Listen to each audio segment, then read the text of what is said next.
maybe when you do get a crew available, there's not flex duct anywhere to get it done. Right. We're trying to work some back channels, and we've got some great vendors that we have great relationships with that are working with us, and we may be able to get some flex duct like us that we can maybe distribute to some of our HVAC contractors. But that's where we are. I mean, we're doing things. We are in uncharted territory, Courtney. We're doing things that we've never dreamed we would be involved in moving containers and truckloads of flex duct, trying to just bully our way into getting some. Oh, wow. So we're doing that for you guys to try and keep these houses going. So, but yeah, it is a nightmare, and that is an understatement. Yeah. All right. We've got Casey, who's planning to build a Driftwood in Burnett, Texas. Have first initial appointment August 2nd. Awesome. Oh, very cool. That's great. Thanks for tuning Well, in. it will be cool. It'll be hot, but it'll be awesome. The appointment will be awesome. Mentally, it'll be very cool. It'll be a good experience. And folks, if y'all are watching from YouTube, y'all jump in too. We're not seeing a lot of activity on the YouTube side. So if y'all are on YouTube, somebody give us a holler. Yeah, let us know if YouTube's alive. We've got Jennifer watching from Pflugerville. Would like to build the rock wall in Hill County. Our land survey is happening next week. Oh, nice. Awesome. Okay. That's great. Yeah, you need to get in an office now. Yeah, we got David saying howdy. Howdy, David. We got Alvarez watching in Round Rock. We have foundation for our home in Mico. Awesome. Oh, nice. Okay. We got Jeff with a question. Which way are construction costs trending right now? So it's up. That's what I can tell you. So they are trending upwards. The only thing that has come down at all is lumber. Everything else has not. And when I say it come down, everything else has not even stayed static. It's gone up. So flex duct, like I was saying, that's one that's way up. Insulation is way up.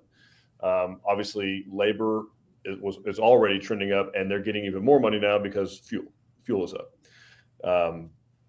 So they're all getting extra money for trip charges. That's the problem. Is nothing is trending downwards. And I was trying to pull it up, Don. So I was trying to find that price index on the Texas A&M Real Estate Center online.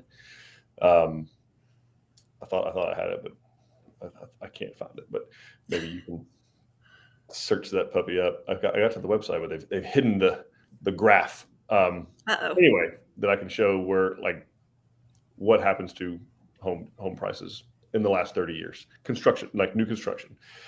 Spoiler alert, Jeff, it has gone down 2 years in the last 30. One was 2008, one was 2009. It went down a sum total of $6,000 in those 2 years. And then in 2010. And gained it all back the next year. It went up $6,000 in 2010. So suffice it to say, they don't go down.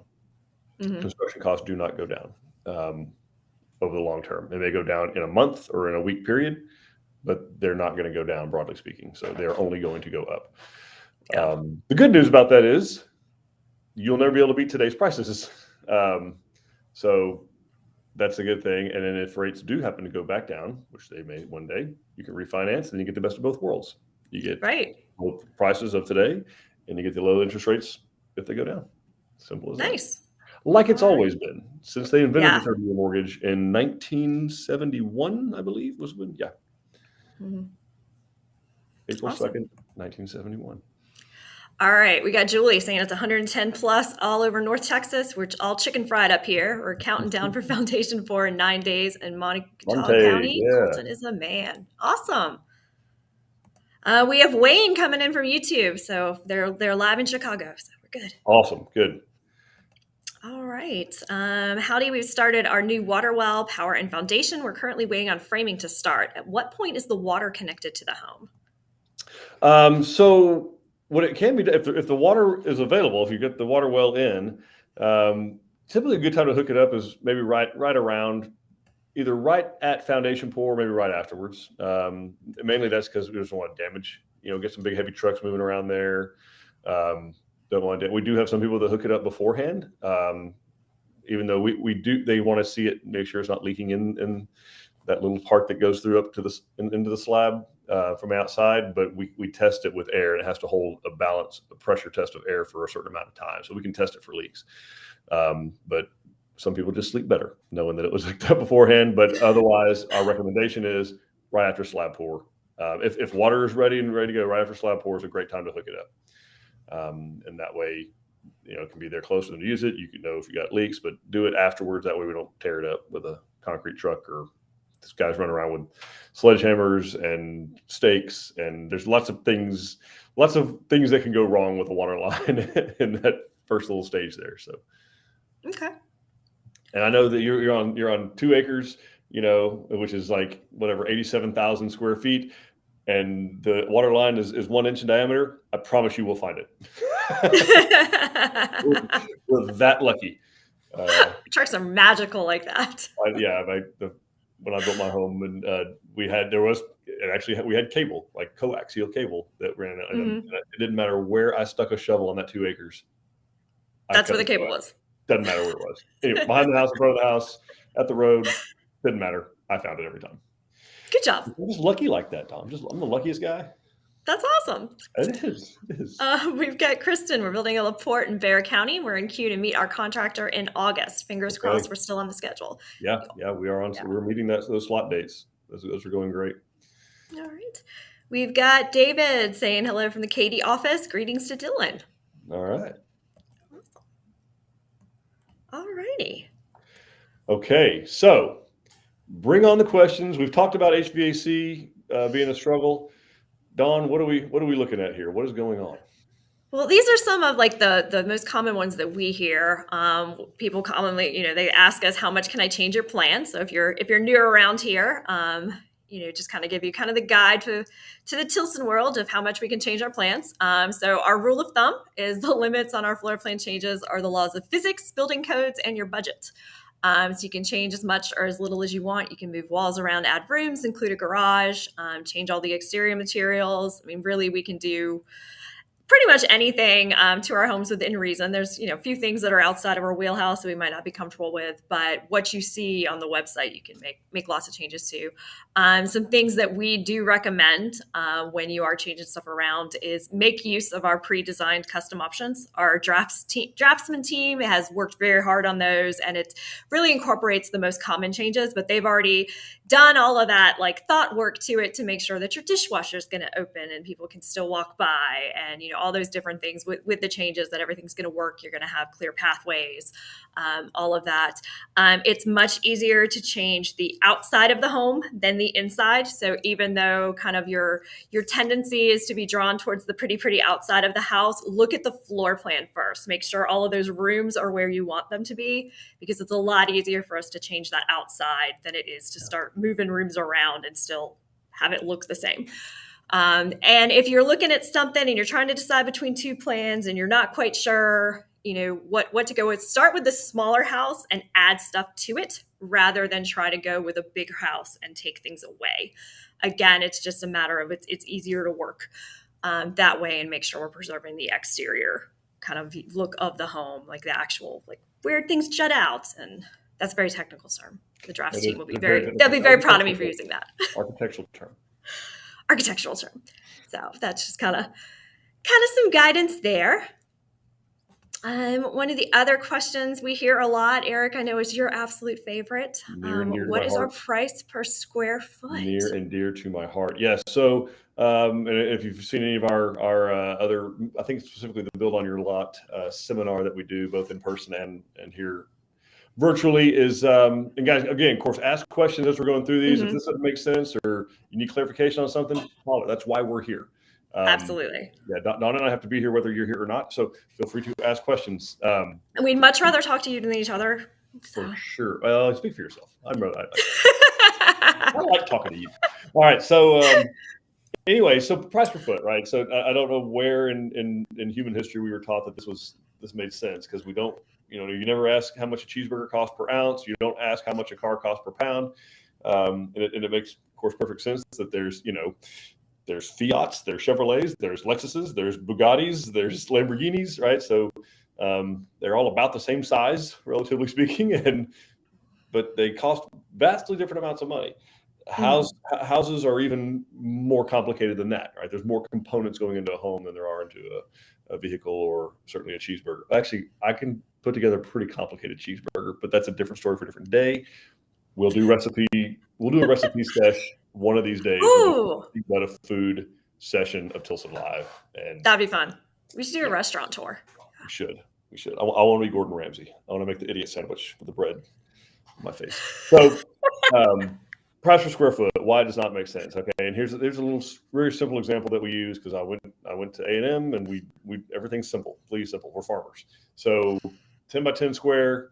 How many square feet is that? That's 100 square feet. Mm-hmm. As we know, how many lineal feet of perimeter does that 10 by 10 square have? It's got 40 lineal feet. Okay, so take a rectangle right below that, same square footage, right? 50 times 2, we're still 100 square feet. So that doesn't change. They're the same square footage. So why don't they cost the same amount of money? Because that rectangle down there, that other house down there below you, has 104 lineal feet of perimeter. So without knowing ceiling heights, countertops, floor coverings, light fixtures, plumbing fixtures, anything else that we're doing on this house, right? We know for sure that we have almost 2.5 times more perimeter on the second example versus the first. So you're going to have 2.5 times more wall, right? That's lumber, sheetrock, brick, stone, stucco, hardy, whatever you're using for the exterior cladding. You got 2.5 times more manpower, hours. You're going to have more waste. And again, this is an ultra distilled, simple explanation, but just to show you that these two homes, even though they're both 100 square feet, they are not going to cost the same amount of money. They're just not. The one on the bottom should cost more. It has to, right? Because absolutely. So all that to say, if you find a builder who is just advertising price per square foot, they're probably advertising the one for the one underneath, the higher one. Right. The reason is you might pick that one. That might be the house you go with. And so if you decide to go with that house, they have to be sure they have enough money in there to cover the cost, paying all their vendors, paying all their trades, subcontractors, paying their employees, and hopefully, if they're smart, having enough money left over at the end so that they can actually service the house to warrant it. Right. It's really, really, really important that your builder make money. It's very important that your builder be profitable. Because you want them to be you do. You might think you want the cheapest house possible, but you actually want your builder to make money so they can actually warranty your home. Yes. If the builder does not make money, the builder does not stick around. Not very long anyway. So anyway, Eric, I'm going to interrupt you for a second because I've got some people here who want to pop in and say hi real quick. And they won't be able to hear you, so I'll have to tell them what you say. But everybody, this is our new home specialist team. Popping in behind me. They're all rocking the shirt. I didn't. Yes, we're all a little cultish today. But you guys got to call me and tell me these things when we're gonna. I know. We didn't call Eric and tell him it was T-shirt day. All right, bye guys. So yeah, when y'all reach out to us, like I know you'll see the chat thing pop up on our website, right? Or you'll see that chat. I guess. Yes, you'll see one of their lovely faces. They're real people. And they really live here, and they really live in Texas, and like they're in Austin right now, where Dawn is, and now we're in Austin in our corporate office over in Bee Cave. Yeah, you're not talking to, and actually I'm in Houston at our other corporate office in Houston, so that's where we are. We're in bunkers, nondescript buildings. We're hidden. Anyway, our online sales team is there training. We are always trying to get better for you guys. We can better service you. Keeping them up to date on what's happening in the markets, keeping them up to date on questions we need to be able to answer for you guys. So that's what we're doing, trying to get a little better. And they're already the best. We happen to have that. We happen to know that. Yes, we do. All right. So before I interrupted you, let's see. Let's just check in on comments because I've completely lost my train of thought now. We're done with price per square foot. All right. Okay. We've got Glenn building in the Lake Palestine area. We are dealing with a propane supplier ourselves. Tank is on property. Are responsible for the underground line burial, work and hookup costs from tank to house, probably 50 feet from tank to house, LGP hookup. Yes, Glenn, you are. Yeah. So on LP, we hook up the water and the electrical as long as it's within 50 feet, but we don't mess with the propane. So your propane company, either they need to do it or you'll need to hire a plumber to run that 50 feet of line and hook it up to the house. Because our plumber, their insurance doesn't cover them to do that because they don't have the specs on the tank and all that kind of it's not a thing. They can't do it. Mm-hmm. So either the propane company needs to do it or they need to put you in contact with somebody who can run that 50 feet and get the thing hooked up. Okay. Great question. All right. We've got Courtney asking, how long are you seeing it take to get completion once HVAC is in? 2 months ago, September was the plan, was just now told December, February. We keep re-signing our apartment leases. Oh, I'm Yeah, sorry. Courtney. Yeah, I hate that you're going through that. We know a number of people that are well, everybody in the industry actually is going through that, sadly. And yeah, I mean, obviously knowing that the only people that might want your house done worse than you do, it might be Tilson Homes. And the reason being, just think about the way that our business model works, right? Like if you're doing a loan, so this is separate from cash deals, but if you're doing a loan, we don't get paid until we finish your home. So we've got all that money out there. We want it done. It's really, really important. That's how our business works. That's how we employ people and go build more houses, and that's the circle of life. Now, that being said, yeah, once the HVAC is in now, and I hope we're talking rough in. I think that's what we're talking about, mechanical rough. Right. You're still probably looking about 4 or 5 months past that time. Once mechanical roughs go in, could be longer. I don't know exactly what size house we're talking about, but that is a big hang up right now, especially in the hill country. It's a big hang up everywhere, but just like everything else, the biggest hang up is in the hill country because that's where the highest demand is. And they're experiencing the highest temperatures. So unfortunately, that is something that is really outside of our control, particularly that flex duct issue. And yeah, we could use a cooling off and some rain, which if you lived in Texas any amount of time to know that ain't coming anytime soon. You're looking at October before a first legitimate cold front. So we may get some relief, but you got to be careful what you wish for, because really what you're wishing for is a tropical depression of some sort. So this is Texas. This is the weather. Granted, it is way hotter than it typically is on average, but that happens about every 8 to 12 years if you lived here long enough. Although I feel like every single summer is hotter. I think it's just me getting older, which is different. It's a different problem. Well, and it's weird because it's paired with the winters being colder, and so it just doesn't seem right. It's just not fair. It's like, pick one. Like, I can either have the coldest winter or the hottest summer. I can't do both at once. Can we not have both? Yes. Pick one. Just pick one. Hang in there with us, Courtney. I believe me. Like I said, we're working on some stuff that we've never dove into before. I'm trying to get a solution here. Okay. Courtney's also asking, when does the first cleanup happen on the property?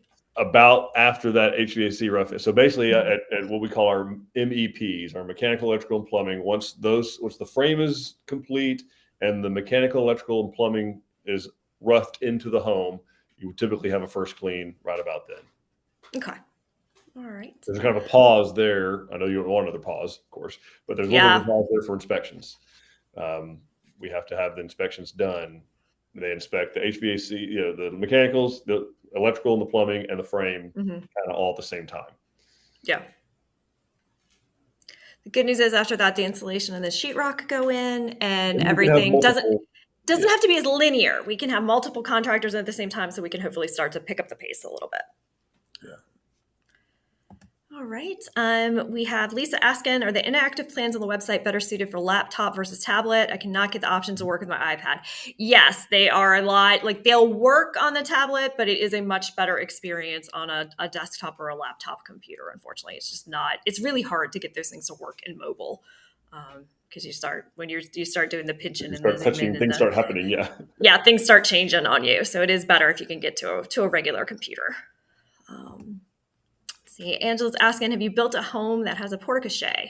Oh yeah, lots of times. Yeah, so porte-cochere, for those that is, so the DP's Texas term is called a carport, but no, it's a fancy carport. That's right, fancy carport. So you got the house and typically a detached garage of some sort, although that it'll be attached with some type of a porte-cochere carport. Breezeway would be kind of a small version of it, but yeah, right. Big enough to. Typically, when I think porte-cochere, it's big enough to drive a car through. So at least 12 feet wide or so. Sometimes the same width, the garage, 20, 22, 24 feet wide. But you can park underneath it. You can not park underneath it and have, entertainment space underneath it. But yeah. Yeah, awesome. Sure have. And then Casey is asking if we have black window frame options. And yes, we do. We actually found a new supplier for those. So we were able to get them there. We had to pause on offering them for a while, but we have found another supplier who can get them much more in line with our normal timeline. So we are excited to be able to offer that option again because we know it's very popular. Yeah, and there's a couple of ways, Casey, because and the lead times are different, and that's been the struggle. Because again, when demand shot through the roof these last 2 years, most manufacturers, they have a finite amount of capacity for production, and so if you're a production facility, you're going to produce for the masses, right? I mean, if 90% of your revenue comes from white frame windows, okay, we're all I'm hands making on white deck. frame windows.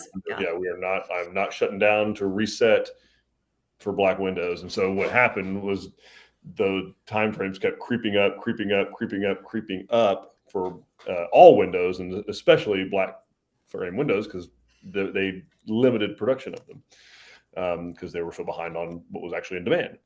But they've seemed to have caught up. Again, different manufacturer. But there's black on black, so there's black outside and black inside, and there's also a black exterior with a white interior, and those lead times vary as well. So if you do inquire with your sales consultant, be sure you'd let them know if you want black with white inside or black and black. So it's something to think about, because you got to decorate around the inside of that window forever.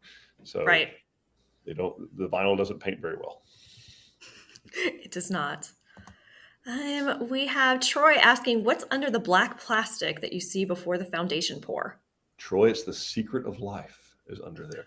So otherwise known as dirt. Yeah, dirt. Yeah. So yeah, that's the subtype of select fill material. Typically, in most of the areas that we build, it's select fill. It's dirt. It's like a 64 sand and clay mix. It's the dirt that we use to dig the beams. So your foundation design has a certain width and depth of your interior and exterior beams. And then we cover that with black polyethylene plastic, which is a vapor barrier. So that dirt has a certain moisture content. Your slab will also have a certain moisture content. What we're stopping, that is a barrier between those two that doesn't allow that moisture from the dirt to come up, because your foundation concrete is porous. In other words, it can actually retain moisture like a sponge.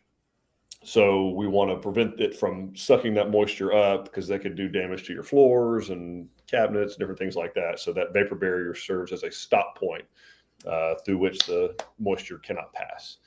And it, sometimes what's underneath there in the hill country, in a lot of cases, particularly if it's an extreme out of level, it's sandbags. So it's sometimes feed sacks, or truly like sandbags filled with sand, or something. If it's really, really tall, if it's going to be real, real tall, we typically won't dig the beam, because it'll kind of cave in on itself if you're not careful. So we'll do those a lot of times with sandbags, but those are just select areas of the state. But some type of fill material is what's underneath that plastic. Okay, great. All right, we want to go back to price per square foot. Well, we can. I think I just about polished it off. So anyway, yeah, we kind of beat this horse to death. We got two. We just had some more realistic examples. Yeah. So this house, not one of our designs. This is a David Wiggins design. I don't know Mr. Wiggins, but it's a pretty house. We found him on the interwebs. On the interwebs, just like you guys do. This one here is 2,091 square feet of living area, and as you can see, it is a beautiful design. There are all kinds of things going on here. We've got 45-degree angles, but suffice it to say, there's a lot of perimeter. Like if you were to draw a line and average up the perimeter all the way around here, there's a lot going on.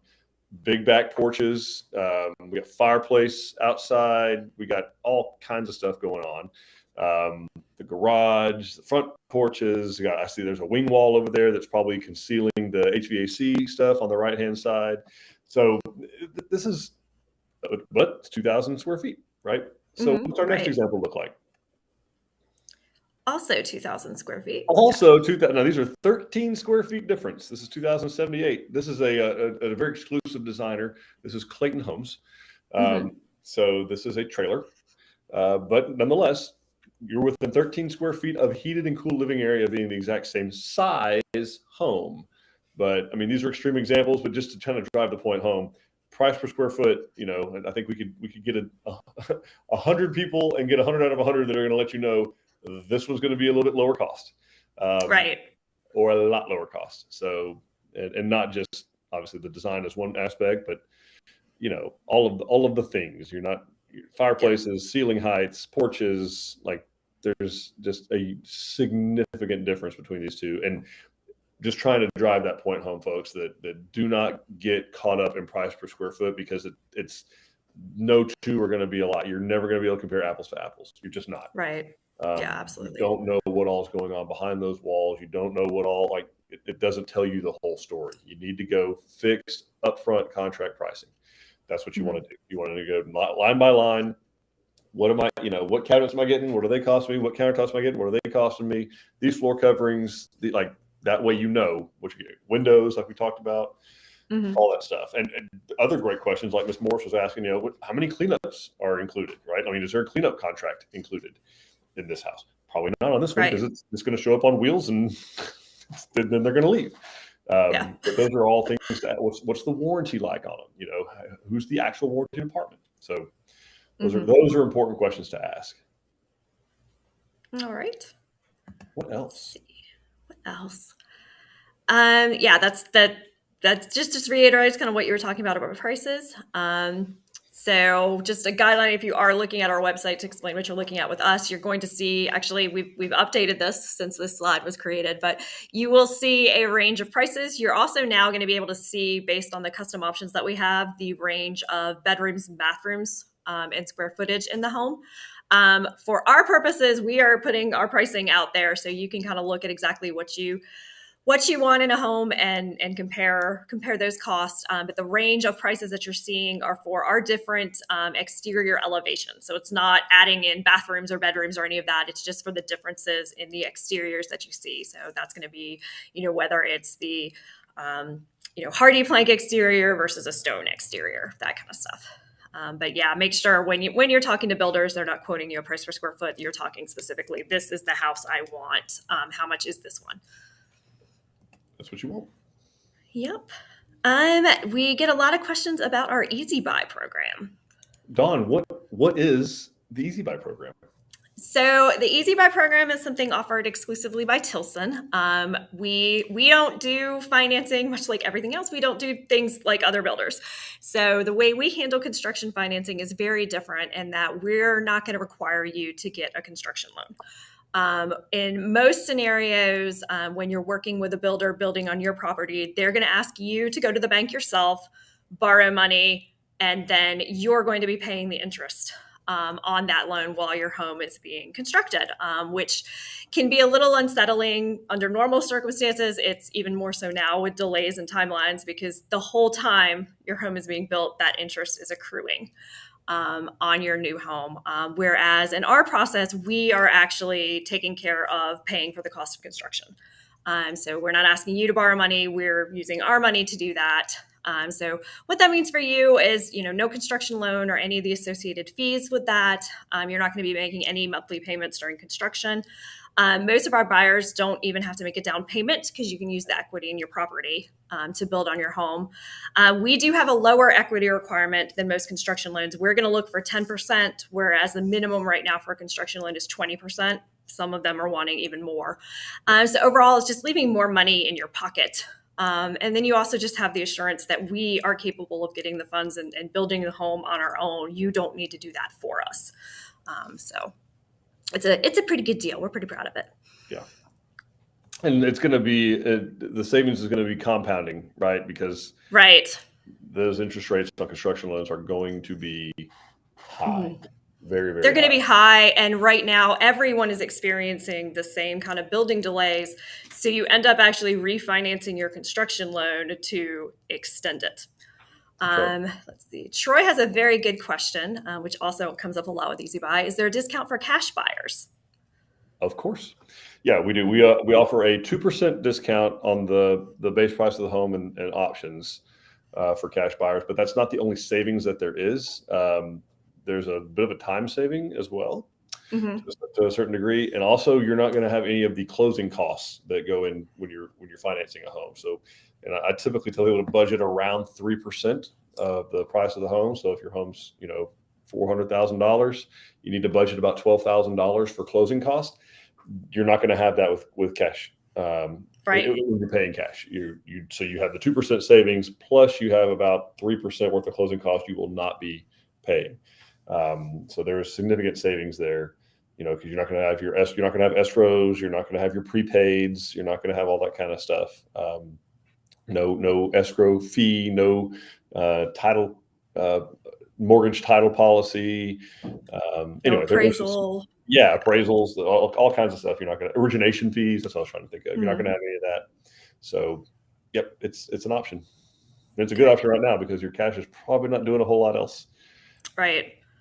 Unless you want to go buy euros, now's the time. Christy's asking, do we have to put our property up? Okay, Christy. So what she means is collateralizing it, right? So so we don't technically, now because some builders that do. So I want to get this out first. We don't ever take ownership of your property. So you don't deed your property over to us. There are a number of builders, that's how they do it. You deed the property over to them. Yep. And they, in fact, own your land, and then they sell it back to you basically for the contract price. Not illegal, nothing. That makes me twitchy, but okay. It's weird, but it's a real thing because it's no longer built on your lot at that point, right? I'm now building on my lot. But anyway, so we don't do that. What you do is we use if you're doing a loan, actually either way, loan or cash, we're using the equity you have in your property is kind of you're collateralizing that, right? That's what we're doing in lieu of a down payment on a loan deal. And the bank is for sure going to want you have to collateralize it, right? So because the mortgage company cannot foreclose or basically take possession of your home without taking the real estate upon which it sits, right? These are not trailers that they can go and repossess. Right. So that's what a promissory note is. That's what a mortgage is, exactly that. You are promising, it's a deed of trust. You're promising to pay the lender the amount of the contract, $450,000 over the next 30 years at the rate, whatever the terms are that you agree to. And if you don't, you're saying, if I don't pay you, my promise is if I don't pay you, you can come take this land and all improvements, which is the home. That's what a mortgage is. That is the bank's security that you will pay, because if you don't, you would stand to lose it. So ours works the exact same way. You're collateralizing your land. You're putting your land up as collateral. Like, hey, I promise to pay Tilson X amount of dollars for this home, $400,000 for the home. Upon completion, once you're done and I've done a walkthrough and I'm happy, I will go close. And if I don't do that, then you can foreclose on the house. So we actually we put a mechanic's lien on the property. So you authorize it. We don't just put it on there. You have to sign it. Like right. You sign a promissory note with us, and you sign a builders and mechanics lien contract with power of sale. So you're signing the same thing, saying, hey, if you get this house built and I don't close, the land is collateralized. The house is taken on the land on which it sits. So and it's the same thing with cash. In fact, that's really our only security if you're paying cash, is that and it's done in payments. But we still do a builder's mechanics lien contract with power of sale. We don't ever take possession of the land. We just have a lien on it so that we can ensure payment. Okay. All right. Hopefully that makes sense. If it doesn't make sense, ask more questions. Yes, ask us to clarify. Casey is asking, can you start with Easy Buy but change to cash? Yes, you can. Yes, you can. And we've done that before. You can change it at any point in the process. When you do that, we do require 90% of that at the walkthrough. So, which is at the very, very end, but we do, if you switch to cash, we require 90% of that cash amount. So if you're $300,000, hey, we get all the way through the construction, like, oh, great news, I'm cashed out a 401k, or I sold my house or an investment property or something. I want to just pay cash for the house. I don't want to have a loan. We're like, no problem. Your walkthrough is scheduled for Friday, July the 22nd. You're going to owe us 90% of that amount at that point in time, and then you pay us the other 10% once we've completed the punch list and all that kind of stuff, and you move it before you take possession of the home. Do they still get the discount at that point, or would you have to be a cash buyer from the start? Great question. No, you would not get a discount. Yeah, if we don't build your whole house using your capital, that's really what the discount's for. That's a great question. Right. So go back to Troy's question. The discount is not because the house costs any less for us to build it if it's cash. It still costs what it costs. Like, our framer doesn't care if you're paying cash or getting a loan. He charges what he charges. Right. The difference is we're using your cash, your capital, to build the house instead of capital that we have access to. So that's why you're getting the discount. Okay. Not that we're making a lot more than 2%, but whatever. It's just a convenience thing. We've got Lisa, who's watching in Fort Worth, hoping to build in Bandera next year. Awesome. Well, we'll still be building in Bandera next year. So we will. And we get a question of all as after our foundation pour, we realized our side entry garage entrance is about 5 feet high because of the land slope. I'm guessing the driveway will need to be in before closing. If so, what is the best way to get that done without interfering with the home construction and not delaying closing? Yeah. So I would start now. Actually, get with your building superintendent, get with your builder, and talk to them, and they'll probably have some context for you because I'm guessing you're somewhere in the hill country. It sounds like, yeah. And that's very normal out there, and the contractors out there and our builders are accustomed to what needs to be done. Whether it's bringing in fill or however it needs to be done to get it up where it needs to be. And also we can touch base with your lender and find out exactly what their requirements, or you can even touch base with them and find out exactly what their requirements are going to be for access. But you're smart, you're very, very wise to ask, because yes, we have had people that the closing gets delayed because they didn't understand. They weren't ready for the driveway. They weren't ready, yeah. By the way, guess who's backed up? Everybody. Everyone. So you decide the week of you're supposed to be closing that you want to start calling foundation or driveway contractors. Guess what they're going to tell you? I'm 3 to 6 weeks out. So, and by the way, if they say 3 to 6 weeks out, they mean 6. That's what, right. Yeah, you're very, very wise to ask early. Call your building superintendent. Tell them you want to chat with them about how we're going to get the driveway done and get the ball rolling there. They won't steer you wrong. Yep, absolutely. And then we have Usman's asking, I wanted to use plywood in the attic for some storage. Can you recommend how I can maximize the insulation over this region? Well, so Usman, I don't know if you're doing a garage or not. If you're doing a garage, that's the optimal place to do it because there won't be any insulation that you need to worry about. You do need to know that anywhere you put, so the insulation that we use, unless you're doing foam, if you're doing foam, it's done on the back of the rafters, so it doesn't matter. You can put the decking wherever you want to. If it's not, if it's climate zone 2 and we're doing blown fiberglass insulation onto the floor of the attic, so above the ceiling, that means that it's typically about 12 inches thick. Now, the kicker is your ceiling joists mostly are 2x6s. Some are 2x8, some are 2. If they're really longer spans, they'll be larger, but they're going to be 2x6, which means that if you got 12 inches of insulation over a 5.5 inch wide board, there's 7 inches of insulation on top of that, which means, and you put plywood down, you lose the R value. So we use R38 in the attics, which is 12 inches thick. If you mash it down, it's not R38 anymore. We can't stop you from doing that. Okay. Is it going to make your electric bill go up hundreds of dollars? Nope, it's not. But it can't be done before the inspection. Now there are certain places already up there that we will be plywooding, like the catwalk getting to the mechanical equipment that's required by code. So we have to be sure that someone who's servicing any of the mechanical equipment, so your HVAC, water heater, stuff, anything that's in the attic that they have to get to service, or you have to get to service, change the air filter out, that media filter, you have to be able to walk to it without being an acrobat. Okay, like you have to be able to safely traverse over a plywood deck to it. And beneath there, we install R21 bats of insulation. So that might be an option if you want to do that where you're wanting to deck.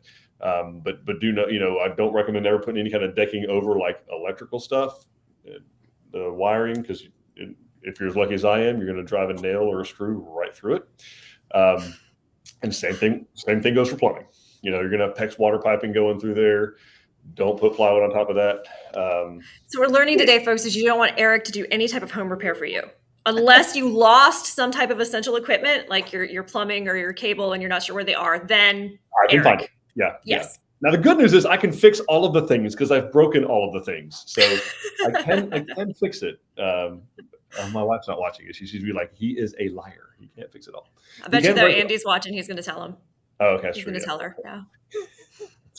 But yeah, I mean, my recommendation is garage or porch if possible. Sometimes the roof's sloping down too much at the porch, but those are areas that we don't insulate over anyway, so there's no interference. And then otherwise, whatever you can get to safest, from a just accessibility standpoint and what's already on the floor of the attic. So just be careful. Okay. All right. Casey is asking if we can make the Driftwood a 3-car garage, and if so, do you know about how much that would be? I know we absolutely can, because it's already 2.5, so that's a very, very small change. And I believe the last customer video that we did, so the last Tilson Live, we actually showed a 3-car garage on a Driftwood. As far as cost, I don't know. Yeah, I mean, obviously, any of our sales consultants could give you that.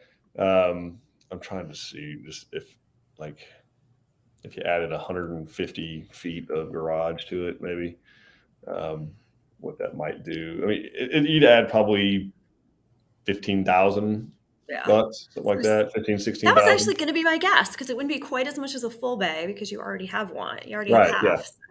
Yeah, I think 150 feet would probably get it. Because it already has a 6-foot overhead door there. And anyway, so somewhere between 15 and 20, depending on how big of a third car you needed. Right. Yeah, how much extra space you put in.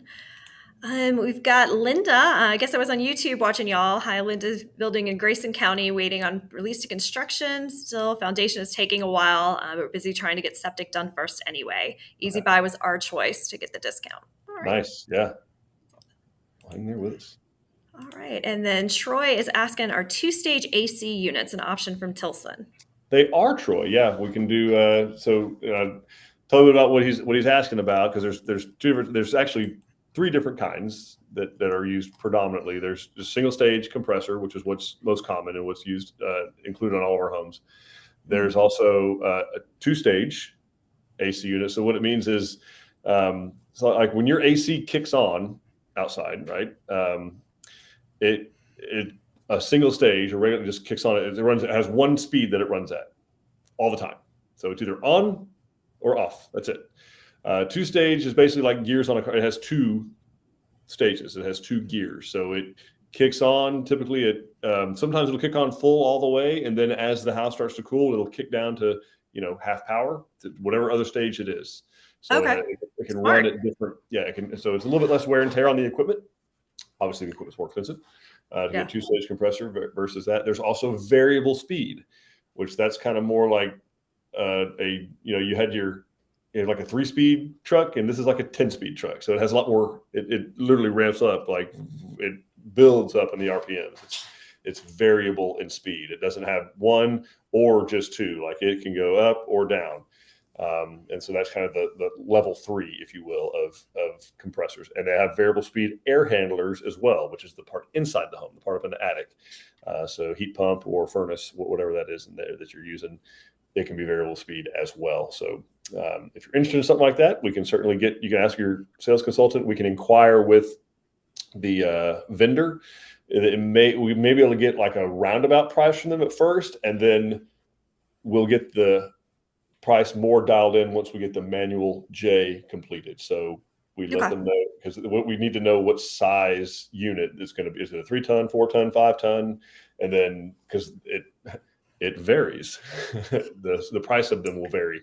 So obviously a 2-stage 5-ton system will be more than a 2-stage 3-ton system, right? Right. So those are something that we consider, but we can get you pretty close on price though. Okay. I recommend it. I think they're good.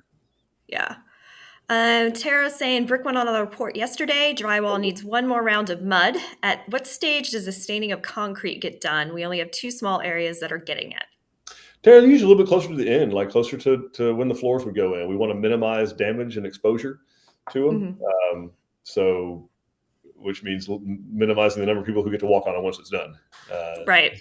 We're that way about our wood floors. We're that way about carpet, vinyl plank if we can. The only thing we're not really like that with is tile, because tile is very resilient, cleans up pretty easily. So if muddy boots are getting, well, ain't nobody muddy boots getting on anything right now. If your tile's getting dirty, dusty boots. It's okay. Yeah. If you have mud, if you're getting mud on your tile, good for you.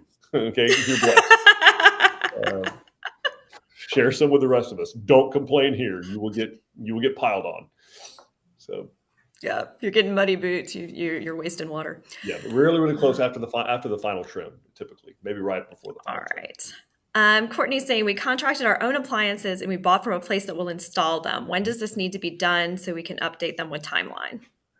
Okay, so it's done after typically after the floors. So it's very close to the end.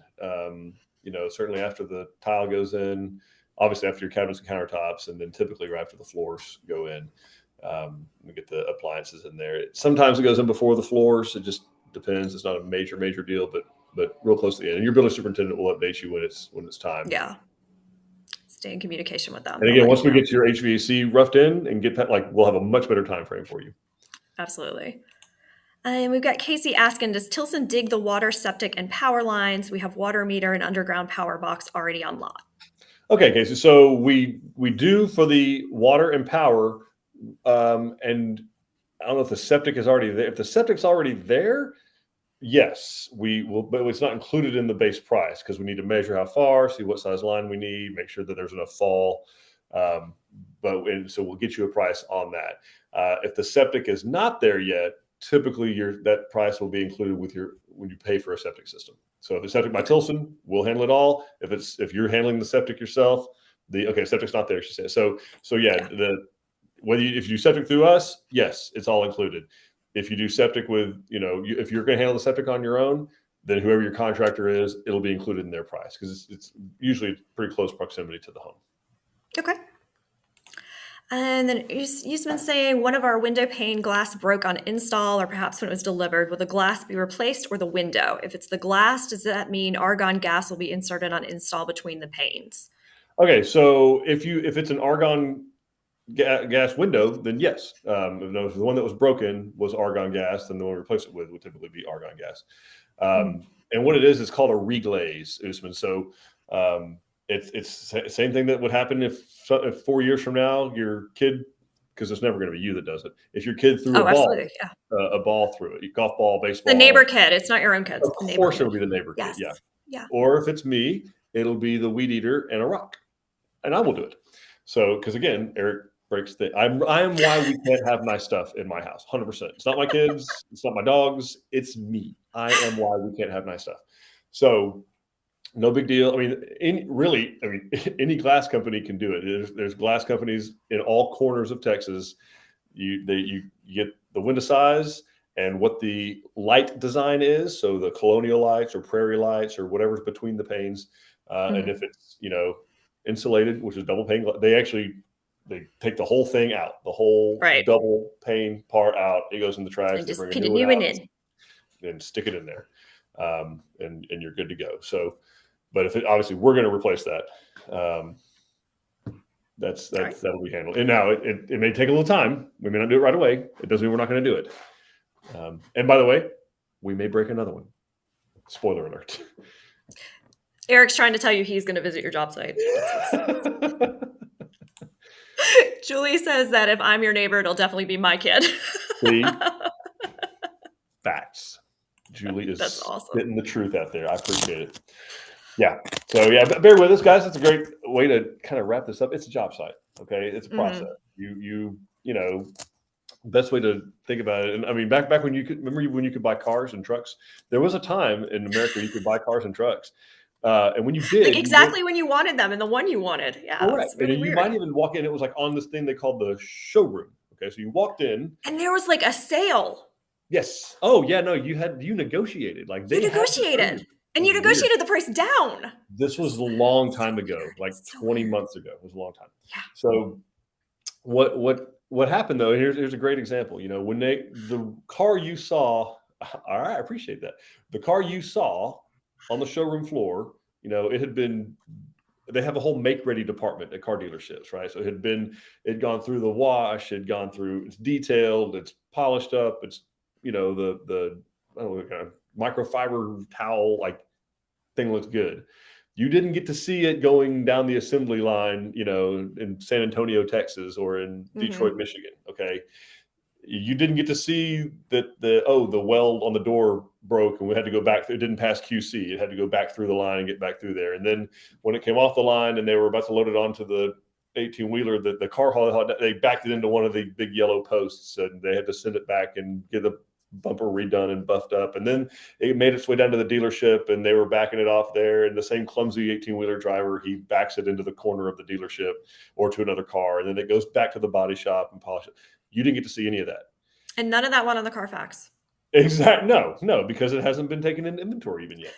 So none of it's on the Carfax, but it happens. Okay. But you didn't get to see it. The difference when you're building a home on your land is you get to watch every single thing, good, bad, ugly. And that's a challenge, because the model that you walked into, you didn't get to see that the cabinet was broken when it got delivered, or that the light fixture got dropped and broken, or that the window got broken, or that the tile was cracked in the master shower because somebody put the towel holder in the wrong place. Like, all of that stuff happened on every single one of our model homes. Like, it's real. The tile we picked out was no longer available, and we had to switch it out.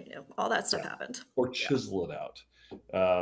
So anyway, those are things that really do happen on all job sites, and it's part of building a custom home. And I know that maybe that's too transparent for people, but that's reality.